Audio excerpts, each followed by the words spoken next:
Nagsisimula ang kwento nang ipadala si Jason ng kanyang mga magulang sa isang bagong paaralan kung saan siya mag-aaral. Malugod silang sinalubong ng Madre Superiora. Si Jason, bitbit ang kanyang bag at gitara, ay umalis nang hindi man lang nagpaalam sa kanyang mga magulang. Tiniyak ng Madre Superiora sa mga magulang ni Jason na aalagaan nila itong mabuti. Samantala, sa opisina ng Madre Superiora, nag-apply si Sister Sofia bilang guro. Matapos ang kanilang pag-uusap, lumabas sila upang ipakita ang dormitoryo na titirhan ni Sister Sofia. Habang naglalakad, nakasalubong nila si Jason. Pinakilala ng Madre Superiora si Jason kay Sister Sofia, pagkatapos ay inihatid niya si Sister Sofia sa kanyang silid. Sinabi ng Madre Superiora kay Sister Sofia na masaya siya na nandyan ito. Mag-isa si Sister Sofia sa kanyang kwarto habang inaayos ang kanyang mga gamit. Binuksan niya ang kanyang maleta, kinuha ang isang panty, at natawa habang tinitingnan ito. Samantala, si Zoe, isang masipag at debotong kabataan, ay humahanap ng lakas sa kanyang pananampalataya at pamilya. Nang lumipat siya sa St. Teresa's Catholic School, umaasa siyang magtagumpay sa academics at spiritual growth, kaya madalas siyang manalangin at lumuhod sa simbahan. Si Jason naman ay abala sa kanyang vlog, kung saan kumakanta siya at tumutugtog ng gitara. Marami ang nanonood at nagla-like sa kanyang channel. Tuwing pinapanood ni Sister Sofia ang kanyang mga video, tuwang-tuwa siya. Sa kanilang sala, pinanood ni Sister Sofia si Jason habang kumakanta at tumutugtog ng gitara. Pagkatapos, pumalakpak siya at lumapit kay Jason para purihin ito. Sinabi niya na siguradong proud ang mga magulang nito sa kanya. Hiniram niya ang gitara ni Jason, sinubukang tugtugin ito, ngunit agad din itong ibinalik. Binanggit niya kung gaano siya naantig sa lyrics ng kanta ni Jason. Nagpaalam na siya at sinabing nandyan lang siya kung kailangang may makausap si Jason. Kinabukasan, sa klase, si Sister Sofia ang naging guro ni Jason. Napansin niya si Jason na nakikipag-usap kay Sarah, na nilalandi siya gamit ang lipstick na iginuguhit nito sa kanyang mga labi. Hindi nila namalayang dumating na si Sister Sofia. Lumapit ito, kinuha ang lipstick ni Sarah na may tatak na toxic at sinermunan ito. Pinalipat niya si Sarah sa harap ng klase dahil sa masamang asa nito. Nagsimula ang klase sa panalangin na pinangunahan ni Zoe, ang kapatid ni Jason. Pagkatapos ng klase, nag-usap sina Jason at Zoe. Sinabi ni Zoe na parang nakakapanibago si Sister Sofia dahil hindi ito ang nanguna sa panalangin. Siya pa raw ang nagpaalala at nag-lead. Maya-maya, nakatanggap si Jason ng mensahe, "Hey Rockstar." Paglingon niya, nakita niya si Sarah, at masayang nagkatitigan ang dalawa. Sinubukang humingi ng payo ni Zoe sa kanyang kuya, ngunit hindi siya pinansin ni Jason, kaya umalis na lamang si Zoe. Pag-uwi ni Jason sa dorm, tinawag siya ni Sister Sofia. Humingi ng paumanhin si Jason tungkol sa nangyari sa klase, ngunit ang nais lang malaman ni Sister Sofia ay kung magkasintahan ba sila ni Sarah. Masaya itong nalaman mula kay Jason na wala pa siyang girlfriend. Nagpaalaman silang dalawa ng tea good night. Sa kanyang silid, muling pinanood ni Sister Sofia ang vlog ni Jason. Habang hinuhubad niya ang kanyang sweatshirt, nahulog ang lipstick na kinumpis kanya kay Sarah. Pinulot niya ito at iginuhit sa kanyang mga labi habang nakatingin sa salamin. Ngunit agad din niya itong binura, itinapon sa sahig at inapakan. Kinabukasan, habang naglalakad si Jason, tumatakbo si Sarah papalapit sa kanya. Tinanong siya ni Sarah kung kamusta ang kanilang guro, si Sister Sofia. Sagot ni Jason, okay naman. Ngunit si Sarah ay nagsabi, she's a witch. Tinukso ni Sarah si Jason at naghalikan sila sa kalsada. Nakita sila ni Sister Sofia, kaya sinita at binalaan si Sarah. Pagkatapos ng klase, tinawag ni Sister Sofia si Jason, kaya napilitan itong magpaiwan.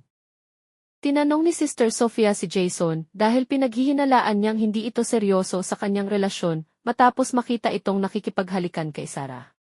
Inimbitahan niya si Jason sa kanyang kwarto pagkatapos ng klase upang mag-usap.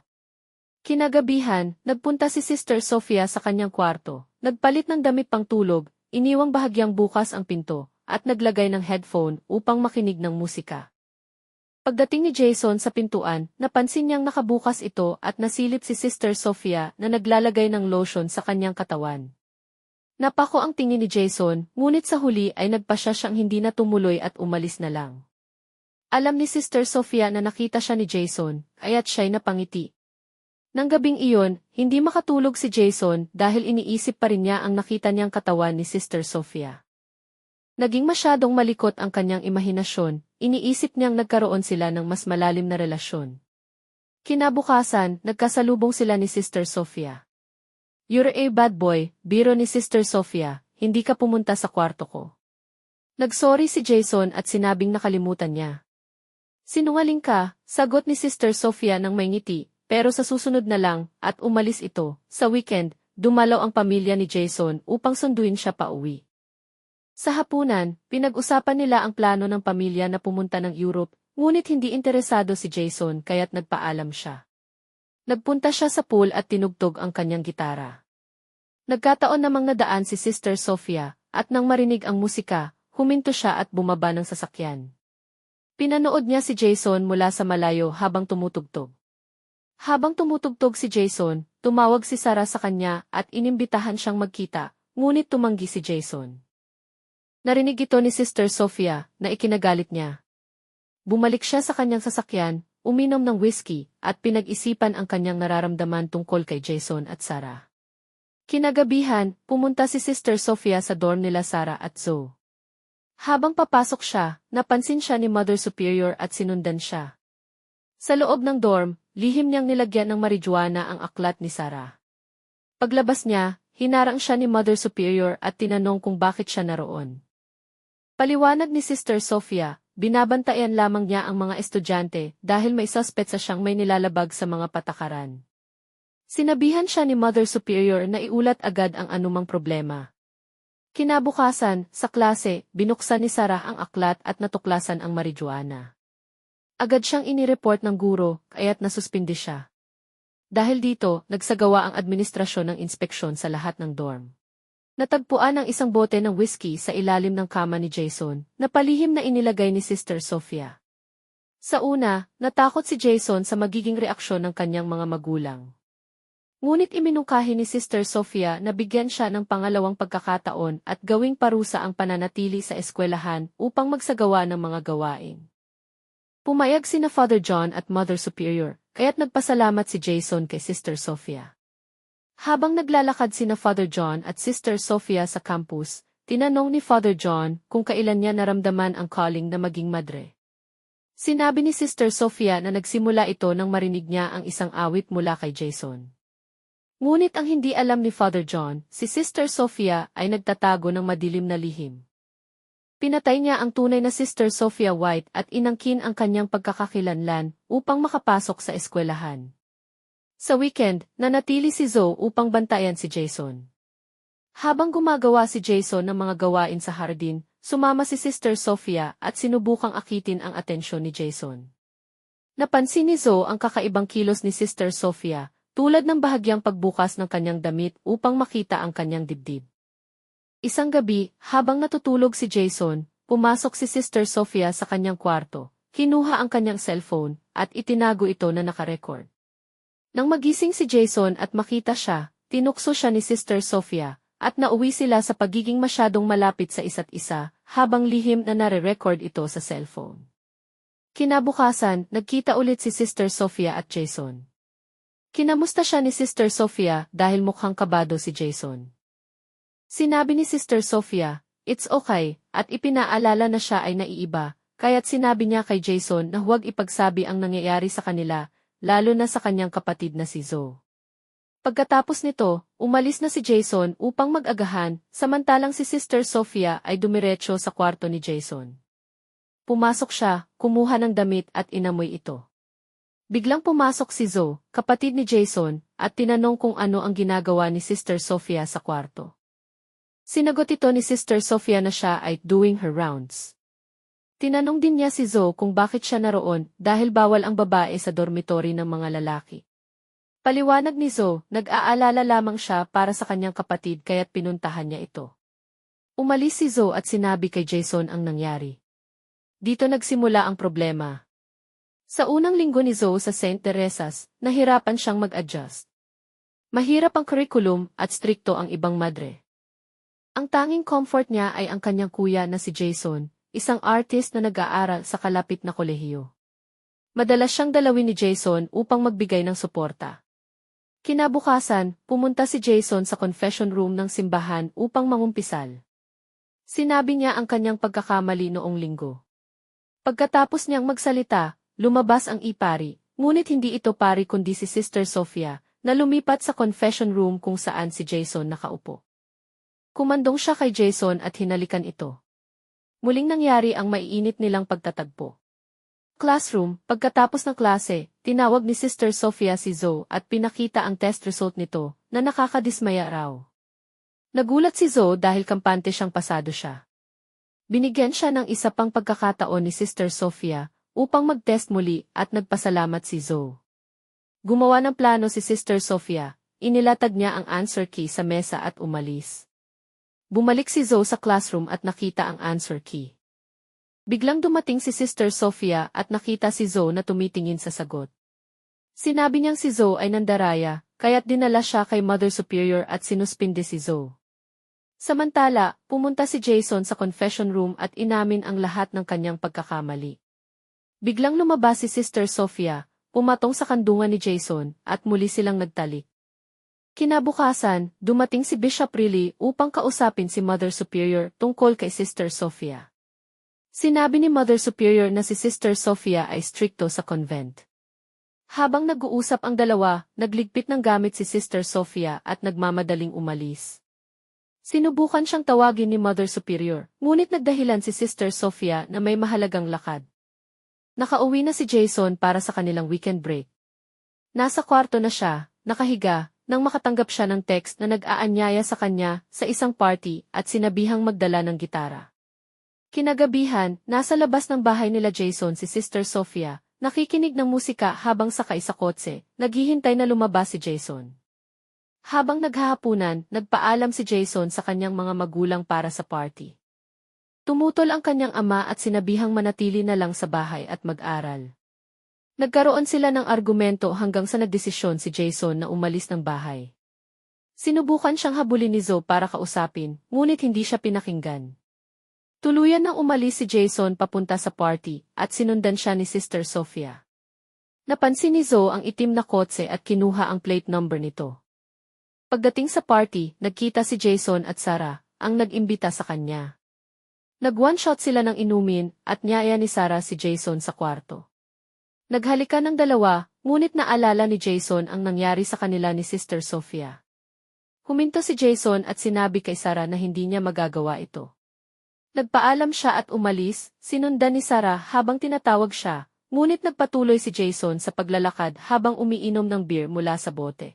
Habang naglalakad, huminto ang isang pulis patrol at sinita siya dahil sa pag-inom ng alak sa pampublikong lugar. Hinanapan si Jason ng ngunit wala siyang maipakita. Inutusan siyang tumalikod, ngunit dumating si Sister Sophia at nagsorry sa pulis, sinasabing si Jason ay may medical condition at naliligaw lamang. Napaniwala ng pulis si Sister Sophia, kaya't pinalaya si Jason. Dinala niya si Jason sa kanyang bahay at humingi ng tulong sa paghubad ng kanyang damit. Habang nag-aargue si Jason, sinabi niya kay Sister Sophia na mali ang kanilang ginagawa. Nagpakilala si Sister Sophia na mayaman at kayang ibigay ang lahat ng gusto ni Jason, pati na ang pagpunta nila sa Paris. Gayunpaman, hindi nagpadala si Jason at umalis. Nagalit si Sister Sophia, umupo sa kama at umiiyak. Samantala, naglalakad si Jason sa kalsada at umupo sa gilid. Tinawagan niya si Zoe upang sunduin siya, ngunit hindi magagamit ang kotse dahil nasa kanilang ama. Sa pagkakataong iyon, napadaan ang kanilang ama at nakita si Jason. Kinausap siya ng ama at nagkaroon sila ng masinsinang pag-uusap tungkol sa kanilang hindi pagkakaintindihan. Sa wakas, naintindihan ng ama ang mga pangarap ni Jason, kaya't napagkasunduan nila ito. Masayang umuwi ang mag-ama at nakita ng ina ang pagbabagong iyon. Kinabukasan, sumakay sila sa kotse ng mga magulang papunta sa school. Si Sister Sophia, na natulog sa kanyang kotse sa harap ng bahay nila Jason, ay nagising nang marinig ang pag-alis ng sasakyan nila. Umalis din siya. Napansin muli ni Zoe ang itim na kotse at ang plate number. Pagdating sa school, sinundan ni Zoe ang lead at nag-research sa computer tungkol sa kotse. Pagbalik ni Jason sa kanyang kwarto, nakita niya si Sister Sofia na nakadapa sa kama at walang malay. May mga gamot sa tabi na tila nagpakamatay siya. Ginigising ni Jason si Sister Sofia at sinubukan pa itong mouth-to-mouth resuscitation. Biglang nagising si Sister Sofia, peke pala ang lahat. Nagulat si Jason sa kanyang pagpapanggap. Sinabi ni Jason na isusumbong niya ito kay Father John, ngunit tinakot siya ni Sister Sofia. Pinakita ang isang video ng kanilang pagtatalik bilang pang-blackmail. Walang nagawa si Jason kundi sumunod.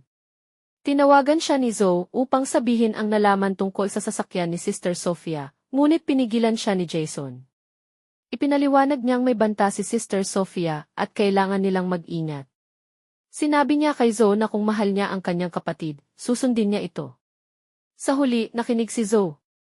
Kinabukasan, sa klase nila, nagtanong si Sister Sofia kung sino ang maglulid ng prayer.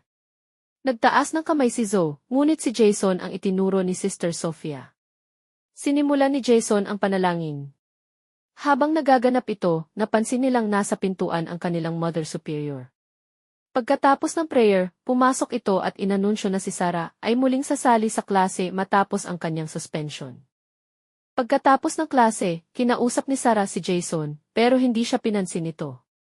Dahil dito, nagalit si Sister Sofia at tila may masama itong binabala. Kinabukasan, naliligo si Sarah sa shower room nang biglang pumasok si Sister Sofia. Inuntog niya ang ulo ni Sarah sa pader ng paulit-ulit hanggang sa namatay ito. Kinuha ni Sister Sofia ang sabon at hinulog ito malapit kay Sarah upang palabasing nadulas siya. Maya-maya, pumasok si Zoe upang maligo at nakita si Sarah na nakahandusay, naliligo sa sariling dugo. Sumigaw si Zoe ng tulong. Dumating ang ambulans at pulis, ngunit sa investigasyon, pinalabas na aksidente ang nangyari. Nag-usap sina Sister Sofia at Jason tungkol sa pagkamatay ni Sarah. Habang nagtatalo, muling ginamit ni Sister Sofia ang video nila bilang panakot kay Jason. Sinabi niyang ikakalat ito sa media kung susubukan siyang suwayin ni Jason. Natakot si Jason at walang nagawa kundi sumunod. Isang gabi, nag-dinner si Jason kasama ang kanyang pamilya sa isang restaurant. Biglang nagpakita si Sister Sofia, nag-iisa sa isang table. Lumapit siya sa kanila at nagpakilala sa mga magulang ni Jason. Napansin ng pamilya na mag-isa siyang kumakain, kaya inalok siyang sumali sa kanila, kahit ayaw ni Jason. Habang nag-uusap, tinanong ni Zoe kung saan nakatira si Sister Sofia. Binanggit niya ang pangalan ng isang lugar, ngunit nang i-check ni Zoe, wala ito sa mapa. Sinabi ni Sister Sofia na marahil ay hindi napapansin ang lugar dahil sa dami ng mga nakatira roon at nagtawanan na lang ang mga magulang ni Jason. Pagkatapos, sa bahay nila Jason, nag-usap ang magkapatid. Ibinunyag ni Jason ang lahat kay Zoe, kabilang ang tungkol sa video na ginagamit ni Sister Sofia laban sa kanya. Nagulat si Zoe, ngunit pinangako niyang tutulungan ang kanyang kuya. Kinabukasan, habang naglalakad si Sister Sofia sa campus, tinawag siya ni Mother Superior at kinausap sa opisina tungkol sa mga balitang siya ay nagsisinungaling. Nang wala ng lusot si Sister Sofia, pinalo niya sa ulo si Mother Superior, dahilan upang bumagsak ito sa sahig. Nakakita sina Jason at Zoe ng pagkakataon na magsagawa ng investigasyon sa kwarto ni Sister Sofia. Dito nila nadiskubre na hindi tunay ang pangalan ni Sister Sofia. Agad silang nagtungo sa opisina ng Mother Superior upang iulat ang kanilang natuklasan, ngunit walang sumagot sa kanilang pagkatok. Sa halip, natagpuan nila si Sister Sofia na nagtatago. Nang walang ibang magawa, umalis ang magkapatid at pumunta sa chapel upang hanapin ang Mother Superior. Doon, hinarap sila ni Sister Sofia. Sa chapel, nagkaroon ng matinding confrontation. Nahanap ni Zoe ang paraan upang makatakas at sinubukang iligtas si Jason. Sa wakas, nagawa ni Jason na tumindig laban kay Sister Sofia at ibunyag ang tunay niyang pagkatao. Dahil sa galit, naging maraha si Sister Sofia, ngunit napagtagumpayan ni na Jason at Zoe ang sitwasyon. Naaresto si Sister Sofia at lumabas ang buong katotohanan tungkol sa kanyang mga krimen. Matapos ang lahat, unti-unting naghilom ang sugat ni Zoe at Jason. Naging mas matatag si Zoe at mas determinado sa kanyang buhay sa Tuderesas. Si Jason naman ay bumalik sa kanyang sining at gumawa ng mural na sumisimbolo sa pag-asa at recovery. Bagamat nag-iwan ng trauma ang nangyari, napatunayan ni na Jason at Zoe na kaya nilang lagpasan ang anumang pagsubok basta't magkasama sila. At dito na nagtatapos ang kwento. Mag-subscribe para sa higit pang mga iba't ibang videos mapapanood ninyo. Paki-on ang mga notification at mag-iwan ng like para matulungan ang channel. Maraming salamat sa panonood. God bless everyone.